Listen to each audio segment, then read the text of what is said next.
Now here's the key to discipline. Start with the little disciplines, get excited over the little disciplines, and get right on those, because those will lead to the big ones. You can't handle the big challenges in life unless you take on the little ones. Make a list of all the things you can do, get right on those, discipline yourself for those, both for the results and for the muscle and for the practice, so that when life hands you some big challenges, you'll be ready, you'll have the muscle. But see, if you don't handle the small ones, you can't take care of the big ones. Consistent self-discipline. It doesn't really matter how smart you are or how much you know if you don't use it. It doesn't really matter that you graduated magna cum laude if you're stuck in a low-paying job. It doesn't really matter if you attended every seminar that comes to town if you don't apply what you've learned. Better than knowledge is applied knowledge. And once we've applied our knowledge, we must study the results of that process. Refine our approach. Finally, by trying and observing and refining and trying again, our knowledge will inevitably produce worthy results, admirable results. And with the joy and results of our efforts, we continue to apply, to learn, to observe, to fuel our ambition with the positive reinforcement of continued progress. Pretty soon, we'll find that we're swept into a spiral of achievement, a vertical rise to success. And the ecstasy of that total experience makes for a life of triumph over tragedy, dullness, and mediocrity. But for this whole process to work for us, we must first master the art of discipline, self-discipline, consistent self-discipline. It takes consistent self-discipline to master the art of setting goals, to master the art of time management, to master the art of leadership, to master the art of parenting and relationships. If we don't make consistent self-discipline part of our daily lives, the results we seek will be sporadic and elusive. It takes a consistent effort to truly manage our valuable time, or we'll be consistently frustrated. Our time will be eaten up by others whose demands are stronger than our own. It takes discipline to conquer the nagging voices in our minds, the fear of failure, the fear of success, the fear of poverty, the fear of a broken heart. It takes discipline to keep trying when that nagging voice within us brings up the possibility of failure. It takes discipline to admit our errors and recognize our limitations. The voice of the human ego speaks to all of us. Sometimes the voice of ego says that we should magnify our value beyond our results.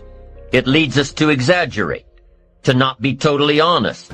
It takes discipline to be totally honest, both with ourselves and with others. Be certain of one thing: every exaggeration of the truth, once detected by others, destroys our credibility and makes all that we say and do suspect. As soon as a business colleague figures out that we tend to exaggerate, guess what? They'll always think we exaggerate, and they'll never quite hold us in the same regard again. Never. The tendency to exaggerate, distort, or even withhold the truth is an inherent part of all of us. It starts when we're kids. Johnny says, "I didn't do it." Well, maybe Johnny didn't do it, but he probably had something to do with it. And then it continues when we're adults, exaggerating the benefits of a product to make a sale, exaggerating our net worth to impress old friends, exaggerating how close we are to closing a deal to impress the boss. And only an all-out, disciplined assault can overcome this tendency. It takes discipline to change a habit, because habits are formed a little bit each day, every day. Once habits are formed, they act like a giant cable. They act like a nearly unbreakable instinct that only long-term disciplined activity can change. We must unweave every strand of the cable of habits slowly and methodically, until the cable that once held us in bondage becomes nothing more than scattered strands of wire. It takes the consistent application of a new discipline, a more desirable one, to overcome one which is less desirable. It takes discipline to plan. It takes discipline to execute our plan. It takes discipline to look with full objectivity at the results of our applied plan. And it takes discipline to change either our plan or our method of executing that plan if the results are poor. It takes discipline to be firm when the world throws opinions at our feet. It takes discipline to ponder the value of someone else's opinion when our pride and our arrogance leads us to believe that we are the only ones with the answers. Discipline is an awareness of the constant need for action and a conscious act to implement that action. Discipline. Discipline is the bridge between thought and accomplishment, the bridge between inspiration and value achievement, the bridge between necessity and productivity. Remember, all good things are upstream. The passing of time takes us adrifting, and drifting only brings us the negative, the disastrous, the disappointment, and the failure. Failure is not a cataclysmic event. It is not generally the result of one major incident, but rather a long list of accumulated little failings. Failing in life is failing to think today, failing to act today, failing to care, to strive, to climb, to learn, to keep trying day by day. If your plan calls for saving $10 today and you save none, you're down $10 today. Now the danger is looking at an undisciplined day and concluding that no great harm has been done. It doesn't seem like such a bad day.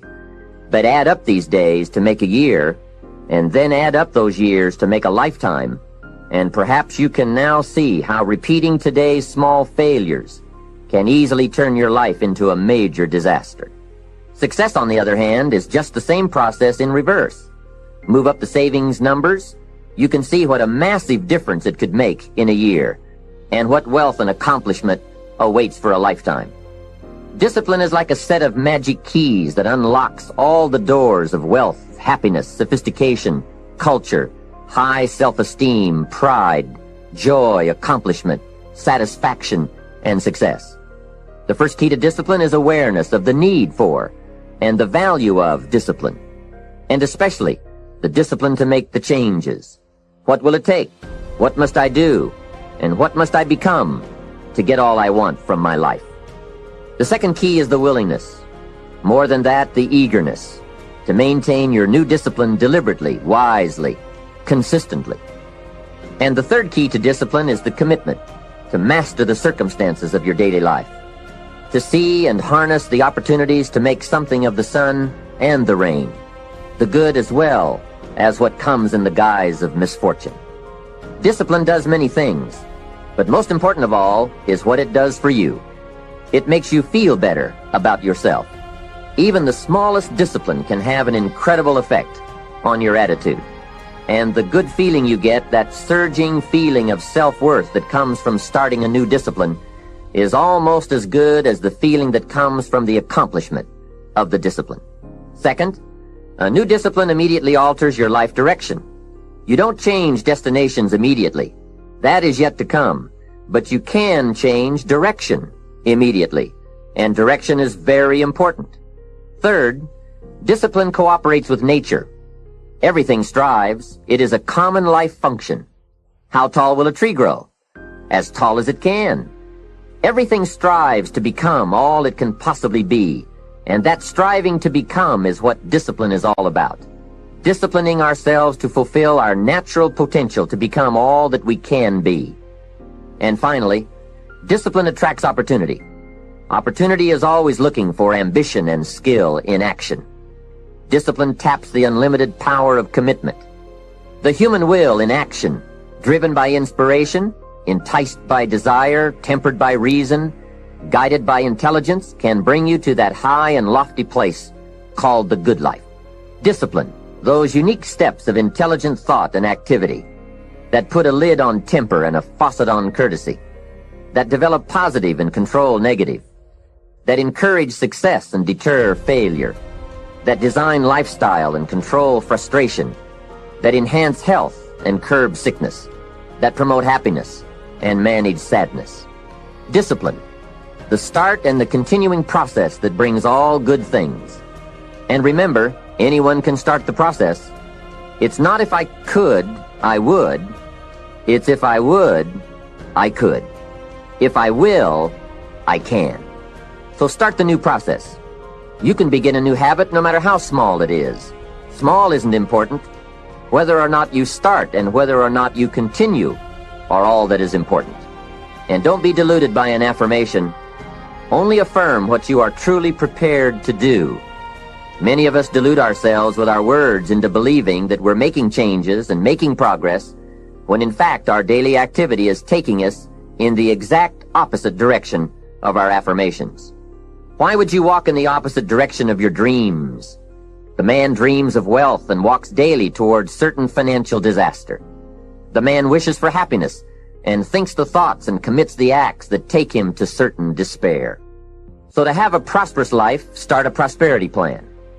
To become wealthy, start a wealth plan. Remember, you don't have to be wealthy to have a wealth plan. A person with no means can have a rich plan. If you are ill, start a health plan. If you don't have energy, start an energy plan. If you don't feel good, start a feel-good plan. If you're not smart, start a smart plan. If you can't, start a can plan. If you haven't, start a have plan.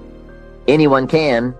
Even a bad person can start hearing good messages and reading good books. Recognize that the start of the better life, the happy life, the wealthy life, is today. This is exciting. Both the process and the result can begin today. Start the new journey today. If you think of a new idea, today is the day to begin the discipline of putting that idea into action. Set this day up as a long, busy, exciting start for your new life. Get your first book for your new library today. Begin your new practice of setting goals today. Start clearing out a drawer of your new orderly desk today. Start eating an apple a day on your new health plan today.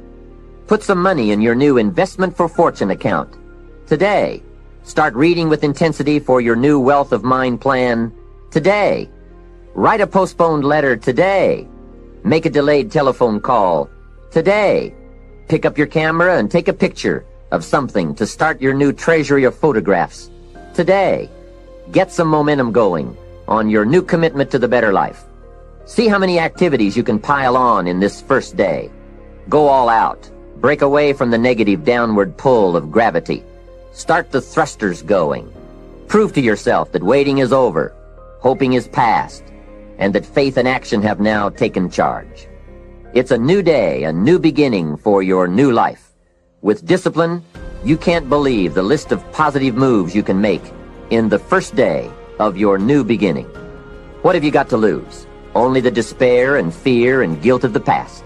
Only the dissatisfaction and unhappiness and lack of fulfillment of the past.